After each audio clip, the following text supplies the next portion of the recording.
নমস্কাৰ প্ৰিয় শ্ৰোতা বন্ধু, ডিবিচি অনলাইন ৰেডিঅ'ৰ মজিয়াৰ পৰা মই নিহাৰিকাই আপোনাক স্বাগতম জনাইছোঁ। আগবঢ়াবলৈ লোৱা হৈছে শিশুসকলৰ বিশেষ অনুষ্ঠান অংকুৰণ। আজি এটি আখ্যানমূলক কাহিনীৰে আমাৰ এই অনুষ্ঠানটি আগবঢ়াবলৈ লৈছোঁ। বিশ্বৰ প্ৰথমটি কবিতাৰ স্ৰষ্টা মহাকাব্য ৰামায়ণৰ ৰচয়িতা মহৰ্ষি বাল্মীকি দস্যু ৰত্নাকৰৰ পৰা কিদৰে এজন মহাকবি হ'ল তাৰেই কিছু কথা এই অনুষ্ঠানত আগবঢ়াবলৈ লৈছোঁ।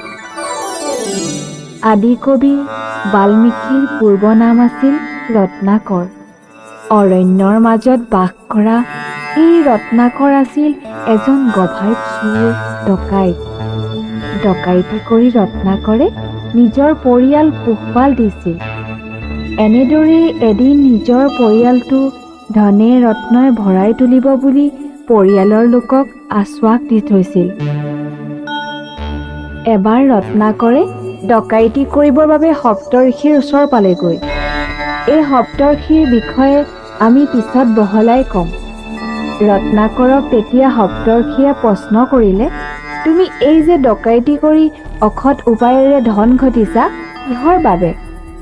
ৰত্নাকৰে উত্তৰ দিলে, নহ'লে মোৰ পৰিয়াল কোনে পোহপাল দিব?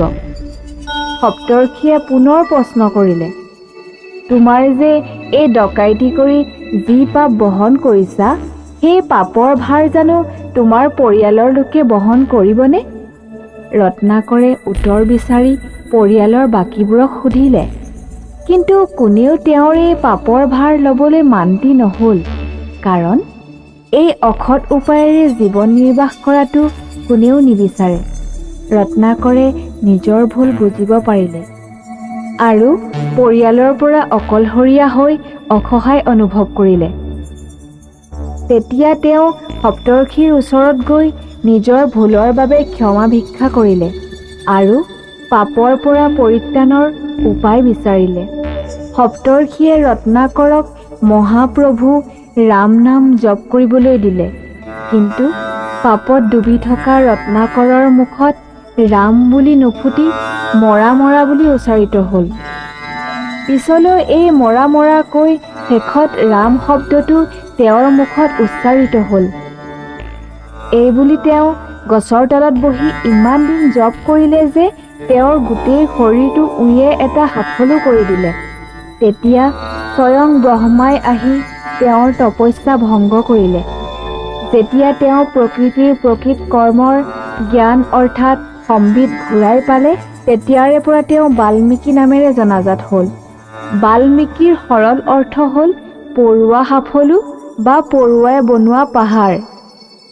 বাল্মীকিয়ে এদিন নদীত গা ধুই থাকোঁতে এহাল ক্ৰঞ্চ পক্ষী মুকলি মনেৰে খেলা কৰি আছিল। হঠাৎ ব্যাধৰ কাঁড়ে তাৰে এটা পক্ষীক বধ কৰিলে আৰু আনটো পক্ষীয়ে সংগীহাৰা হৈ ইনাই বিনাই কান্দিব ধৰিলে। এই দৃশ্যটো দেখি বাল্মীকিয়ে তেওঁৰ পূৰ্বতে নৰবধ কৰা পাপৰ অনুশোচনাই অন্তৰ দহি গ'ল। তেওঁৰ মুখৰ পৰা আপোনা আপুনি ওলাই আহিল এটা শ্লোক, মা নিষাদ প্ৰতিষ্ঠাং তম গম সচতি হমা যত ক্ৰঞ্চ মিথুনাদেকম বধি কামামোহিতম। আৰু এয়াই আছিল পৃথিৱীৰ প্ৰথম শ্লোক বা কবিতা। পিছত পূৰ্বৰ এই দস্যু ৰত্নাকৰে বাল্মীকি হৈ পৃথিৱীৰ বিখ্যাত মহাকাব্য ৰামায়ণ ৰচনা কৰে।